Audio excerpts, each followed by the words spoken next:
Congolaises, Congolais, mes très chers compatriotes. En ce jour solennel du 30 juin 2026, notre nation célèbre le 66e anniversaire de son accession à l'indépendance.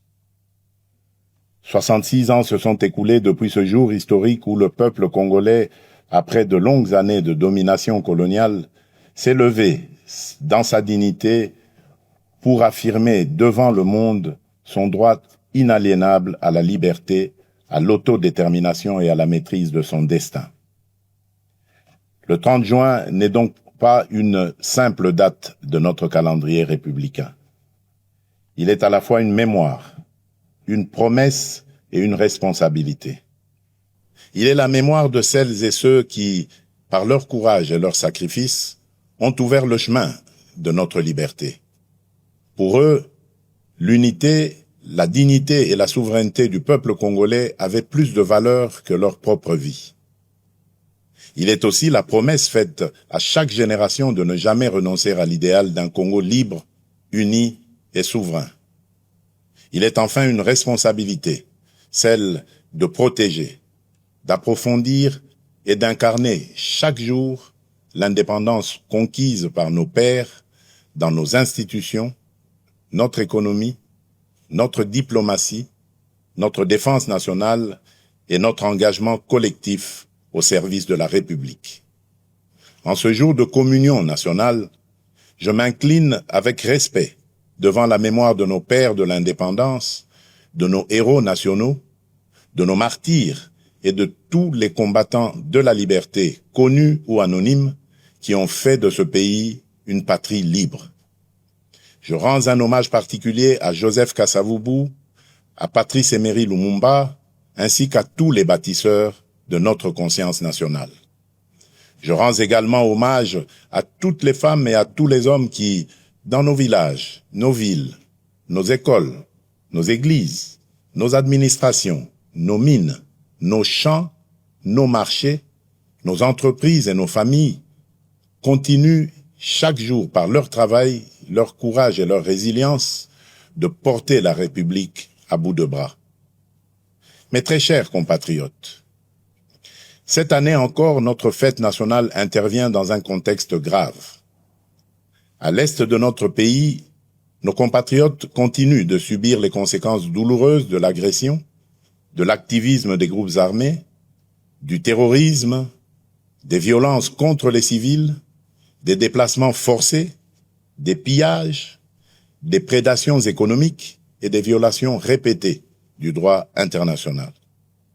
Je pense en cet instant à nos frères et sœurs du Nord Kivu, du Sud Kivu, de l'Ituri, du Tanganyika, du Maniema et de toutes les zones meurtries par l'insécurité.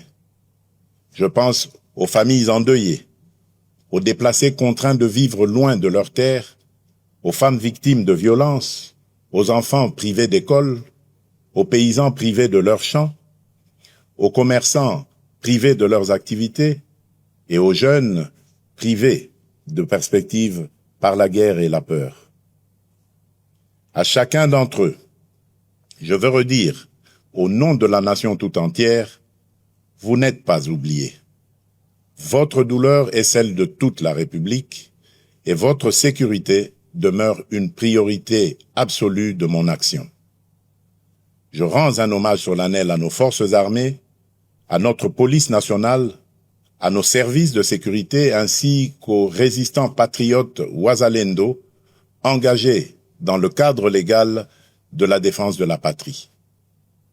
À vous qui tenez les lignes, qui défendez nos frontières et qui protégez nos populations, la nation reconnaissante vous dit merci. Votre courage est le rempart de notre souveraineté et votre engagement restera inscrit dans la mémoire de la République. Mes très chers compatriotes, l'année dernière, à la même période, je m'adressais à vous au lendemain d'avancées diplomatiques importantes, notamment dans le cadre de l'accord de Washington et des discussions de Doha. Ces démarches avaient ouvert une espérance et replacé la tragédie congolaise au cœur des agendas régionaux et internationaux. Elles ont surtout consacré une vérité essentielle. aucune paix durable dans la région des Grands Lacs ne peut se bâtir contre la souveraineté de la République démocratique du Congo, ni au détriment de la dignité de son peuple. Le choix de la diplomatie n'a jamais été un signe de faiblesse. Il fut le choix de la responsabilité, de la maîtrise et de la recherche, par tous les moyens légitimes, de la fin des souffrances imposées à nos populations. Les accords de Washington, les discussions de Doha et les engagements de Montreux n'ont de sens que s'ils produisent des résultats concrets, vérifiables et irréversibles, le silence des armes, la fin de tout soutien aux groupes armés, le retrait effectif des forces étrangères non invitées, le désarmement des combattants, le retour digne et sécurisé des déplacés et des réfugiés, la protection des civils, la restauration de l'autorité de l'État, la justice pour les victimes et des garanties crédibles de non-répétition. La République démocratique du Congo reste engagée en faveur de la paix.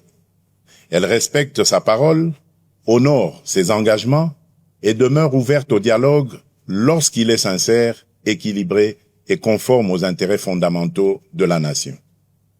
Mais la paix ne peut être ni une mise entre parenthèses de la vérité, ni une récompense accordée à ceux qui prennent les armes contre la République, encore moins un compromis sur notre souveraineté, notre justice ou notre intégrité territoriale. La paix que nous recherchons est une paix juste, une paix qui respecte les frontières, restaure l'autorité de l'État, sanctionne les crimes et transforme nos ressources naturelles en instruments de développement et non en carburant de guerre. C'est cette paix-là que nous voulons, cette paix-là que nous défendrons.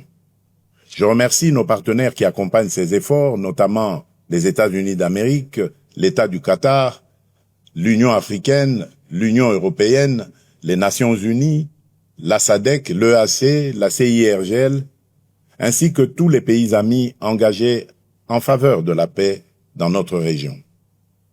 La République démocratique du Congo ne sera plus réduite à l'image d'un pays que l'on convoite, que l'on pille ou que l'on déstabilise.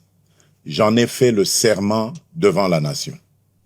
Et depuis mon accession à la magistrature suprême, je travaille à faire reconnaître notre pays pour ce qu'il est véritablement appelé à devenir, c'est-à-dire un pilier de paix, de croissance, de transition énergétique, de stabilité régionale et de prospérité partagée en Afrique et dans le monde.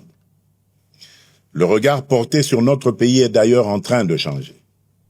La République démocratique du Congo n'est plus seulement perçue comme un territoire de crise, elle est désormais identifiée comme un pays solution, grâce notamment à nos minerais critiques, le cobalt, le cuivre, le coltan, le lithium, qui participent déjà à façonner l'avenir du monde et confèrent à notre pays un levier historique de repositionnement et de transformation. C'est dans cette perspective que s'inscrit le partenariat stratégique que nous construisons avec les États-Unis d'Amérique, ainsi que ceux que nous entendons nouer avec nos autres partenaires.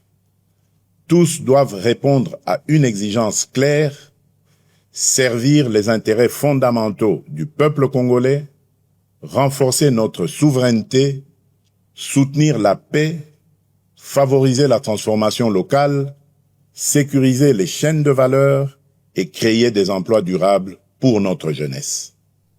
Le temps où nos minerais étaient extraits chez nous, exportés à l'état brut, valorisés ailleurs, puis revendus au monde pendant que nos populations demeuraient dans la pauvreté, appartient désormais au passé. C'est dans cette même perspective que la République démocratique du Congo assume la présidence de la Conférence internationale sur la région des Grands Lacs, la CIRGL, avec l'ambition d'en faire un cadre plus utile, plus responsable et plus efficace au service de la paix, de la sécurité, de la stabilité et du développement partagé. Nous y défendons des principes clairs de respect de l'intégrité territoriale des États, de non-ingérence, de lutte contre l'exploitation illégale des ressources naturelles, d'intégration économique, de sécurité collective et de responsabilité face aux engagements pris. C'est également cette voix que notre pays portera au Conseil de sécurité des Nations Unies notamment lors de la réunion de haut niveau que j'aurai l'honneur de présider le mois prochain sur les liens entre ressources naturelles, paix, sécurité et développement durable. Notre message sera clair. Les ressources naturelles de la République démocratique du Congo ne doivent plus être regardées comme une malédiction. Elles doivent devenir un levier de paix, de prospérité, de souveraineté, de justice et de transformation pour le peuple congolais. Mes très chers compatriotes, la santé de nos populations demeure une priorité essentielle de notre action publique. Aucune nation ne peut prétendre à une prospérité durable sans un système de santé solide, accessible et résilient. C'est dans cet esprit que nous avons poursuivi ces dernières années le renforcement de nos infrastructures sanitaires, des capacités de nos personnels de santé, de la surveillance épidémiologique et de la recherche médicale, notamment à travers l'expertise reconnue à l'Institut national de recherche biomédicale, l'INRB en sigle. Alors que ces efforts se poursuivent, notre pays fait face à une nouvelle épreuve sanitaire, la résurgence de l'épidémie de maladie à virus Ebola causée par la souche Bundibugyo. Cette nouvelle flambée épidémique touche principalement les zones de santé de Rwampara, Mongwalu et Bunia dans la province de l'Ituri. En ces circonstances douloureuses, j'adresse d'abord la compassion de la nation aux familles qui ont perdu un être cher, ainsi qu'à toutes les personnes touchées par cette épreuve. Face à cette menace, les mécanismes de riposte ont été rapidement activés. Fort de l'expérience acquise lors des précédentes flambées d'Ebola, notre pays dispose aujourd'hui de capacités renforcées pour prévenir, détecter, isoler, prendre en charge et protéger nos populations. Un plan global de riposte budgétisé à 319 millions de dollars américains a été élaboré. Les premiers moyens nécessaires ont été mobilisés en urgence par le gouvernement afin d'appuyer les opérations sur le terrain, limiter la propagation de la maladie et sauver le plus grand nombre de vies possible. Je veux ici saluer le courage et le professionnalisme de nos médecins, chercheurs, infirmiers, techniciens de laboratoire, agents de santé communautaires, équipes de surveillance, autorités provinciales, autorités coutumières, partenaires techniques et financiers, ainsi que des communautés locales engagées dans cette riposte. Dans des conditions souvent difficiles, parfois au contact même direct du danger, ces femmes et ces hommes protègent des vies, rassurent les familles, accompagnent les malades et renforcent la résilience de notre système de santé. Ils méritent la reconnaissance de toute la nation. J'appelle nos compatriotes vivant dans les zones concernées, ainsi que l'ensemble de la population, à demeurer vigilants, responsables et disciplinés. Ebola n'est ni une rumeur, ni une honte. C'est une urgence sanitaire qui exige responsabilité, solidarité et vérité.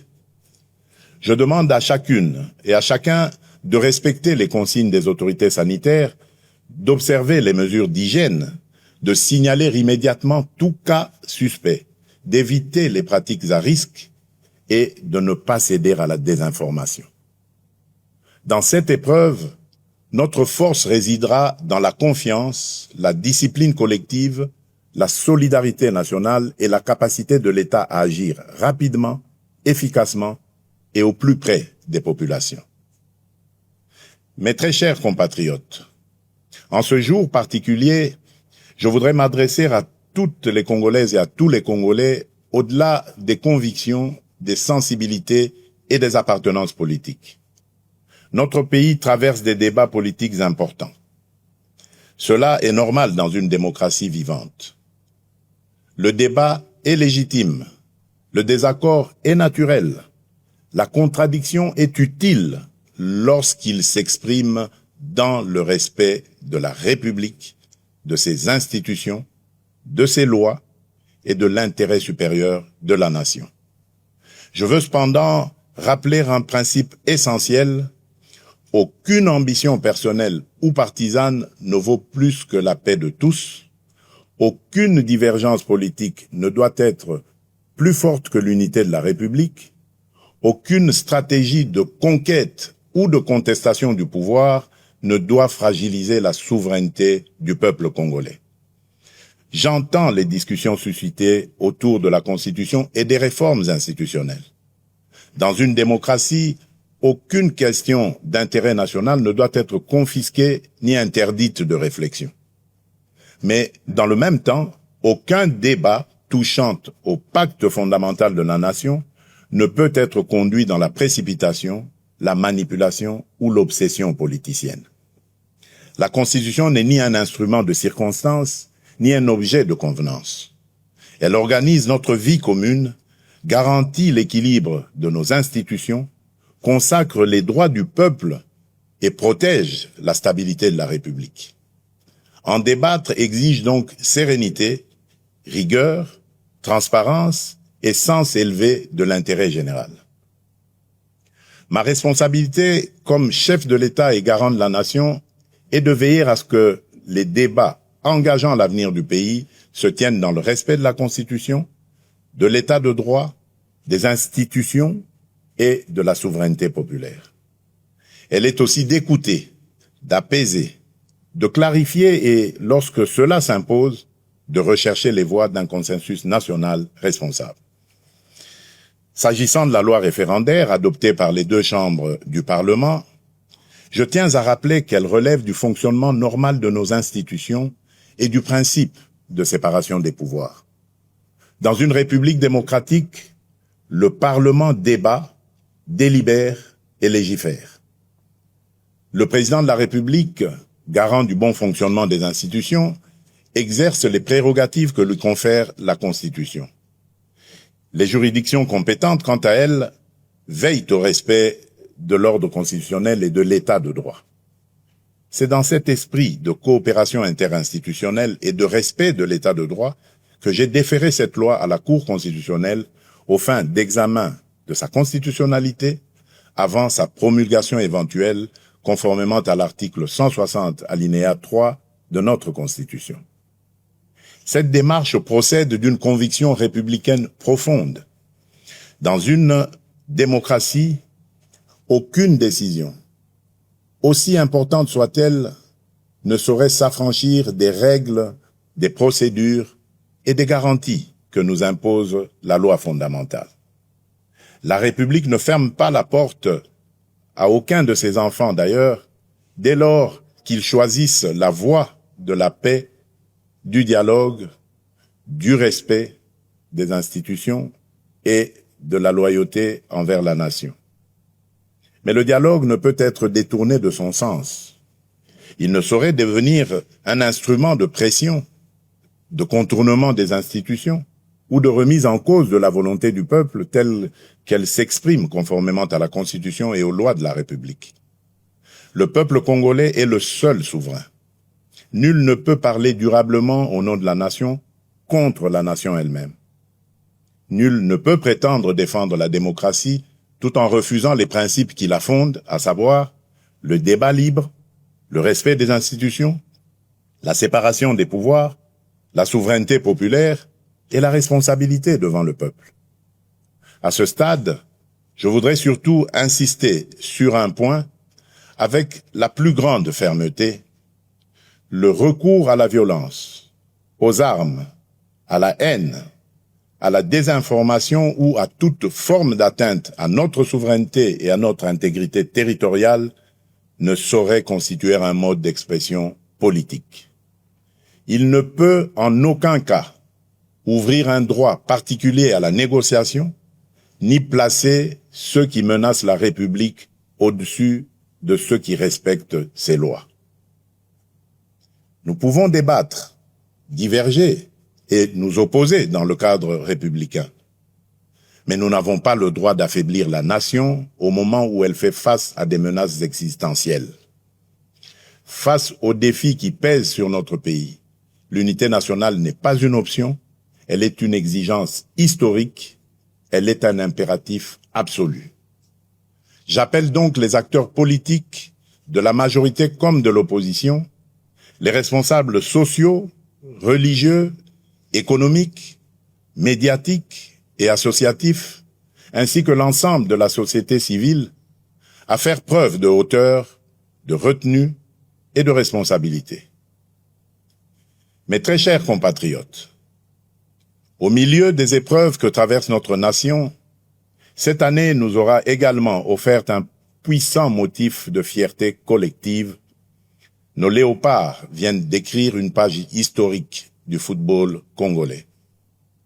52 ans après notre dernière participation à une Coupe du Monde, ils ont non seulement ramené la République démocratique du Congo sur la scène mondiale, mais ils viennent aussi de franchir, avec courage et panache, un cap inédit de notre histoire sportive. Par leur brillante victoire face à l'Ouzbékistan, sur le score de 3-1, nos léopards se sont qualifiés pour la phase à élimination directe, offrant à notre peuple une joie immense, une émotion rare et une fierté qui dépasse le seul cadre du sport. Au-delà du résultat, cette victoire porte une signification profonde. Elle nous rappelle qu'aucun objectif n'est hors de portée lorsque la discipline, le travail, la solidarité et la foi en nos propres forces se conjuguent. Pendant plusieurs semaines, nos différences se sont effacées derrière un même drapeau. Le Nord et le Sud, l'Est et l'Ouest, les Congolais de l'intérieur comme ceux de la diaspora ont vibré d'un même cœur, dans une même ferveur et avec une même fierté. Voilà l'image du Congo que nous devons préserver et faire grandir. Un Congo uni, ambitieux, résilient et déterminé à tenir son rang parmi les nations. Par leur courage, leur combativité et leur attachement au maillot national, nos léopards ont rappelé au monde que la République démocratique du Congo ne se résume pas à ses crises. Le Congo, c'est aussi le talent, l'audace, la discipline, la résilience et cette capacité de croire jusqu'au bout, même lorsque le chemin semble difficile. J'adresse, au nom de la nation, mes chaleureuses félicitations aux joueurs, au staff technique, aux dirigeants sportifs, à la fédération, aux supporters, ainsi qu'à toute la jeunesse congolaise qui s'est reconnue dans cette magnifique aventure. À nos léopards, qui s'apprêtent désormais à défier l'Angleterre en 16e de finale, je veux adresser un message simple. Entrez sur le terrain avec la sérénité de ceux qui ont déjà honoré la nation, mais aussi avec l'audace de ceux qui savent que l'histoire n'a pas encore livré son dernier mot. Jouez avec discipline, courage, intelligence et surtout sans regret. Vous avez déjà fait battre le cœur des Congolaises et des Congolais. Vous avez déjà rendu tout un peuple fier. Mais nous continuons à croire en vous et en votre capacité à aller plus loin, à surprendre encore, à faire reculer les limites du possible et à écrire, sous nos couleurs, une nouvelle page de notre grandeur nationale. Quelle que soit l'adversité, la République démocratique du Congo vous accompagnera de sa ferveur, de ses prières et de son soutien indéfectible. Entrez sur le terrain avec la force de tout un peuple uni derrière vous. Le sport est une école de discipline, de cohésion, d'effort et de patriotisme. L'esprit des léopards doit inspirer la nation entière. Rester unis, défendre nos couleurs, croire en nos forces et combattre chacun à sa place pour l'honneur et la grandeur de la République. Dans le même élan, je rends hommage à nos artistes, nos scientifiques, nos chercheurs, nos entrepreneurs, nos créateurs ainsi qu'à toutes les femmes et à tous les hommes qui, par leur talent, leur travail et leur excellence, contribuent au rayonnement de la République démocratique du Congo à travers le monde. Mes très chers compatriotes, 66 ans après l'indépendance, la République démocratique du Congo demeure debout. Debout malgré les guerres, les convoitises, les blessures de l'histoire et les épreuves traversées. Debout surtout parce que son peuple n'a jamais cessé de croire en lui-même, en sa dignité et en son destin. Cette force intérieure, cette capacité à résister et à se relever constitue l'une des plus grandes richesses de notre nation. Et aujourd'hui, plus que jamais, notre responsabilité est d'aller plus loin. L'indépendance politique fut une conquête historique. Notre devoir désormais est d'en faire une souveraineté pleinement vécue, concrète et irréversible. Une souveraineté sécuritaire, afin que plus aucun groupe armé, plus aucune force étrangère, plus aucun agenda extérieur ne puisse dicter sa loi sur une parcelle de notre territoire.